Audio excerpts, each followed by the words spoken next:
Hey everyone! I thought I would take the opportunity while I'm doing it right now to show you close up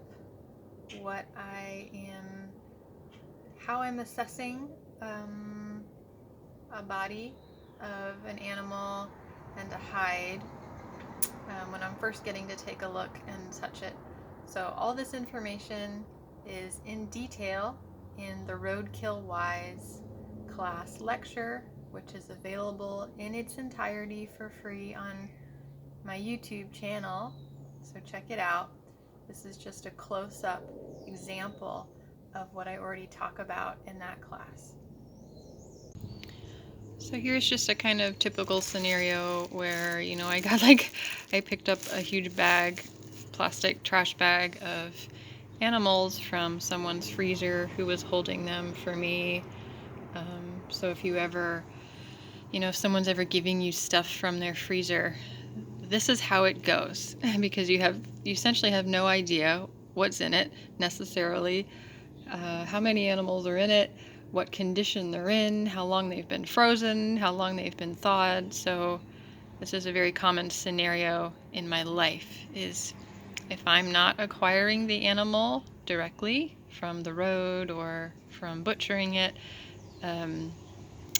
this is a common experience. Or people like, let me unload this stuff in from my freezer for you. Or, people who are, being nice, knowing that I tan hides, will be on the lookout for animals and save them for me. So I opened the bag and it looks like there is one whole animal in there, still a bit frozen. But I pulled it out and unexpectedly there's this gray squirrel and unexpectedly this other skinned out little possum hide. So let's take a little look-see. So this was just rolled up in a plastic bag. I have no idea of its origin. It is shockingly yellow on the flesh side. Yummy. So the hide is fully skinned out. It has, when I mean fully skinned out, I mean it has the entire face on it and ears. Not the nose. And it is still cased. C-A-S-E-D, cased, which means it's still skinned out in this tube shape. It hasn't been cut open. And clearly, you can see here, because of all this pink stuff and yellow stuff, it has not been fleshed. So it's unfleshed. So the yellow is probably fat, the pink is muscle meat. So this hide will need to be, I'm going to open it up by slitting it up the belly, which is how I always do it. I don't like to work with hides cased. It's just my personal preference. And the first thing I'll need to do is flesh it, get it on my beam with my scraper and take the flesh off. But what I really wanted to show you is what am I doing, when I'm just getting a hide or an animal and I don't really know its story. First thing is smell. Like before I even opened this bag, I take a smell inside and just see does it smell absolutely horrible in there? Or do I even get a whiff of rot? Before I even touch a thing, right, I'm smelling it. And this hide does not smell rotty. It smells like an unfleshed hide. So then what I'm doing is going to just sample. I'm going to start pulling gently on the hair all the way around the hide. And I'm not yanking out the hair. I'm just using the friction, the natural friction of my own skin, my own fingers, to just gently pull on the hair just a little bit. And I'll do it in many different sections of the hide and see what comes out. And right there, nothing came out, no hairs came out, so I'll keep trying. And there, a few hairs came out, so I'll keep trying and I'll keep pulling in different sections. Now we've got some more hairs coming out. And I'm just going to go ahead and do that right now all over the hide. And this is what I'm doing to a whole body. If it's roadkill or if it came from someone's freezer, it really doesn't matter to me. This is the first thing I do to assess how fresh it is. Okay, so here I'm over by the rump, and as I'm pulling very gently, a good bit of hair is coming out. You can see that about that much. And if I keep pulling, it's like, okay, I continue to pull in the same space gently and see if hair keeps coming out. You know, if a few hairs just come out once and that's it, that could be, oh, natural shedding. But here, look, I keep pulling in the same spot over and over, and every time I pull, gently pull, just gently, more hairs come out. So that tells me the hair right here is slipping. It's starting to slip. And that's pretty clear. Whoa, and over here too. See how much came out? So that's a really good, clear shot for you guys to see of slipping. Whoa, yeah. So this is very advanced slipping at this point. This isn't subtle. I'm trying to focus on that. See how much hair came out? That's a lot for pulling gently. It even has the hair follicles still attached at the bottom. You can see they're clumpy. So that's telling me that, whoa, in this whole section right here, we've got pretty advanced slipping going on. So already, you know, if I have slipping, oh, and then this section too. Okay. So, you know, if there's more than one teeny spot that is shedding hair, to me that's an indicator of like, okay, the hair is already slipping. I'm not going to tan it as a fur hide. It's not worth it. There's no great magical methods to make hair unslip, as much as we wish there were. So I'm just going to already delegate this to be a hair off leather. Just like that. You know, there's no dilly-dallying decision making about that. Yeah, and even up here. So it just means the hide's a little old. Maybe it had been frozen and thawed.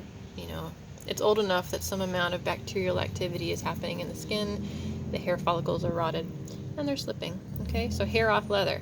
I'm not even going to bother tanning it as a fur. I'm extremely picky with hides I tan fur on because I need zero slippage at all. I need really, really, really tight, fresh hair for me to tan a hide with the hair on. That's just my preference. I don't like to mess around.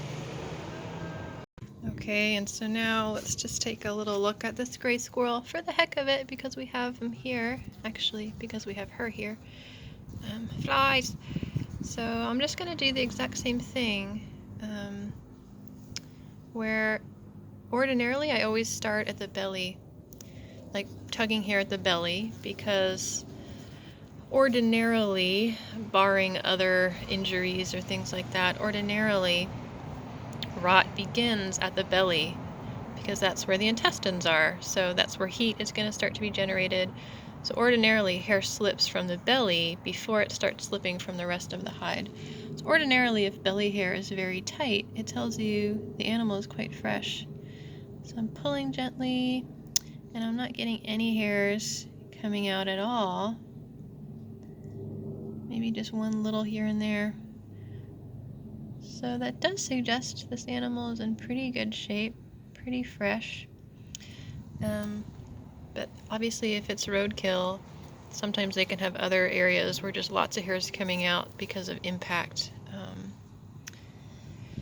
Like if the animal was skidded on the road or things like that. So I'm just tugging all over. And it does actually feel pretty good. I'm not getting any significant shedding coming out. So every time I pull, check what's in your fingers, and I have essentially nothing in my fingers.